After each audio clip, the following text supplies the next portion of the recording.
What's up, guys? Hitting you guys with a new camera angle real quick. Y'all didn't even know I had that in the repertoire. But in all seriousness, the reason I'm using this angle instead of the other one, you guys are normally on this side, closer to me, using this other device.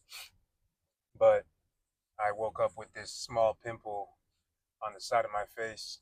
And the reason I'm telling you that is because I want to be transparent always. So I'm always going to say stuff that's unnecessary and I'm going to ramble. By the way, somebody told me to stop rambling um, in a comment one time. He was like, "Hey, big dog, I appreciate the video, but you be rambling too much." And I was respectful, but my goal on here is not like some type of fast growth or to go viral or to hit some huge audience that doesn't actually mess with me as a person and who I am and the way I deliver things. So basically, the people who should stick through this with me, because I'm going to be doing this probably for my entire life. It's not like one of those things where I hop on YouTube to try to make money, or I hop on YouTube to like be all aggressive and try to get views. And if it doesn't work, I'm going to leave. I'm going to be here because, to be honest, growing up like an only child and everything, I've never really been able to share my thoughts. And I've always been told that I need to express myself and give the things that I have because people believe I have a unique perspective. I've always been put in sort of leadership roles, and I've always been kind of somebody looked up to or appreciated for the way I deliver things and giving information and stuff like that. So it's something that I've thought about doing for literally 10 years. And now that I'm doing it, I want it to be a slow burn. I want it to be a progression. I don't want it to just blow up. I'm actually really appreciating the days of having like 5 views, 10 views, have one that'll get like 75, one that'll get like 50. It's all good with me. And there's a bigger picture with it for me. My son's watching, my daughter's watching, not right now, but they will be. They know I'm doing this, and later on they'll be watching. So I'm not going to stop rambling. I'm going to do whatever I want to do. So going back to that little pimple, it's right here. So it's really small, but the angle that it was at over here was kind of annoying. So I decided that I'm gonna try to switch it up just because I feel like I'm gonna be annoyed when I try to edit it and I'm gonna end up scrapping the video. So this is a better presentation. It won't distract you guys. You guys will probably think I got something on my lip or something like that, and I don't. It's just like a little ingrown hair. Anyway, maybe you guys will like this angle. Maybe I'll keep it, and maybe I'll keep this parking spot so the lighting's good because the lighting seems to be pretty good right now. All right. Um, so the video I wanted to make and what I wanted to talk about today is how people don't realize that poverty is a choice. And obviously, if you grew up in a poor country, it's less of a choice for you because you grew up under like really extenuating circumstances. You grew up under difficult circumstances. So I completely understand that. But living in America, even if you start at the bottom, poverty is a choice. And even if it's not a choice in your unique situation because you were born with no arms, no legs, and no brain, it's still a choice as far as an ideology. Believing that poverty is a choice gives you the mental framework to be successful. So, what's happened to me is I lived one life where I was a floater slash drifter slash someone who just kind of lets life do them, lets life do what it wants with them. And when things don't work out, kind of blame people or have a victim mindset or believe that you are the main character, so it should have worked out and it will work out, and do nothing about forcing it to work out. And now I'm the type of person that literally wakes up every day, tries to solve every problem I possibly can from 7 a.m. until 7 p.m. Then I relax. I'm not going to present myself as one of these guys that work 24/7 and you're not working hard enough. I believe in doing the best you can for a certain amount of time and then taking it easy. I don't believe in life isn't even that serious. We're on a spinning rock. Like it's never been that serious and we don't actually matter.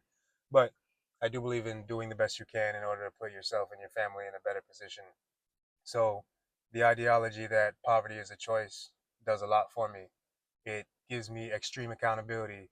Every time something negative happens in my life, I look at it as what can I learn from this and how did I cause this? And I look at it as what lesson is God, universe, Allah, Jesus, Buddha trying to teach me. I believe that nobody on this planet is given anything that they can't handle. Everything that's put in front of you as an obstacle is actually a lesson. It's meant to harden you, it's meant to give you the mindset necessary to take the next step. And when you don't look at poverty as a choice and you look at it as something that simply happens to you, you become a victim and it paralyzes you. You stop moving. You start to think that life is against you, people are against you, people are out to get you, and it forces you to stop taking action. The ideology that poverty is a choice really frees you. It gives you the framework necessary in order to push forward, in order to make sure that every day you're choosing to be successful. I've worked with young people before, and a lot of times I used to try to explain to them, and I would give them this example. I would tell them that nobody here in this room believes they're going to be riding the bus at 30, but somebody is. And every day we choose to be poor. Every day you have a certain set of choices that you have to make. It's just like the guy who says he wants to play college basketball. Every day you're supposed to be taking steps towards becoming a college basketball player. Steph Curry, every single day he takes steps towards maintaining his shooting ability. He doesn't just say, oh, well, I was gifted with this shooting ability. I have it, so I'm just going to chill and I'm going to let it ride. No, he hones in on it. He focuses on it. He makes minor adjustments. He thinks about it. He dreams about it. He shoots, he practices, he gets repetitions. If everybody woke up with the desire to be successful, and it doesn't have to be some aggressive, I always say, you don't have to be aggressively pursuing something to the point where it's giving you anxiety and is stressing you out. All you got to do is develop a system, create some tasks for yourself that if you complete them and if you stick to what you said you were going to do, you end up where you were supposed to be. If you go to a middle school right now and you look at the classroom, you can see who's choosing to be poor and who's not choosing to be poor. And those same people, when they turn 18, they're not going to realize that the entire time, every day, from age 11 to age 18, you chose to be poor. Every day, you went to high school. You didn't care about your work because you're cool. Maybe you just do some stuff on GarageBand, you and your boys make a couple songs, whatever. But you ignore your work completely. You're too cool for basketball. You smoke weed and you just chill. You don't do your homework. You don't plan for college. You don't do anything.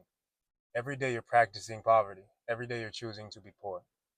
How in the world are you going to end up being successful in the future unless you're the 1% and you get that song popping, or you're just naturally good at basketball, or you end up selling drugs forever and you never get caught? Like, you're not even creating a pathway for yourself. And people don't believe in percentages. Like, if it says 1% of people are going to become X, you should probably not necessarily bet on yourself to do that. You should give yourself a plan B, a plan C.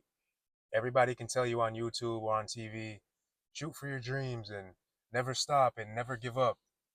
But while you're never stopping and never giving up, you should still have something to make sure that, like, you can survive, you can eat, you can sustain yourself. Because if it's only 1% chance and logic is really what stands at the end, you might not make it.